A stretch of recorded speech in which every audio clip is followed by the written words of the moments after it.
Në mes të zhurmës, debateve dhe tensioneve të vazhdueshme brenda shtëpisë së Big Brother, lëndrimi zgjodhi një qasje krejt tjetër. Jo fjalë të rënda, jo akuza dhe jo shpërthime nervash, por këshill, qetësi dhe mendim i thellë.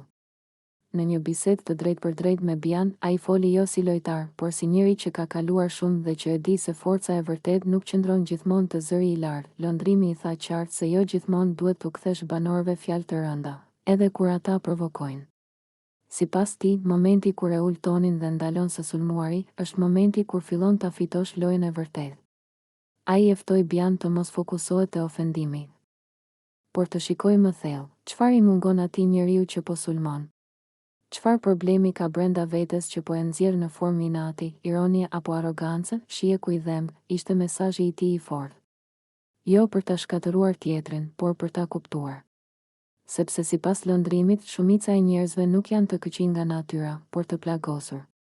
Dhe kur ti e kupton këtë, nuk ke më nevojë të përdorësh fjalë të rënda, mjafton ta prekësh aty ku ai e di vetë që ka problem. Ai i tha Bias se ndonjëherë është më e fortë të plasësh aty, të tregosh të vërtetën, dobësitë, problemet, edhe dhimbjen tënde.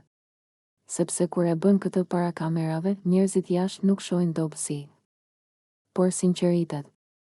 Ata shohin një njeri real, jo një personazh që luan rol. Dhe pikërisht aty, sipas lëndrimit, rriten vlerat e tua në sytë e publikut. Këshilla e tij ishte edhe një mësim jete, mos u mundo gjithmonë të dukesh e fortë duke sulmuar, por duke qëndruar e vërtetë. Trego kush je, trego çfarë të dhem, sepse publiku lidhet me njeriu, jo me maskën.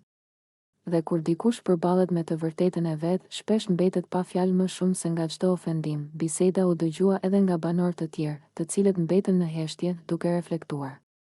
Për disa çaste, shtëpia e Big Brother nuk ishte më arenë konflikti, por një vend ku flitej për rritje personale, për pjekuri dhe për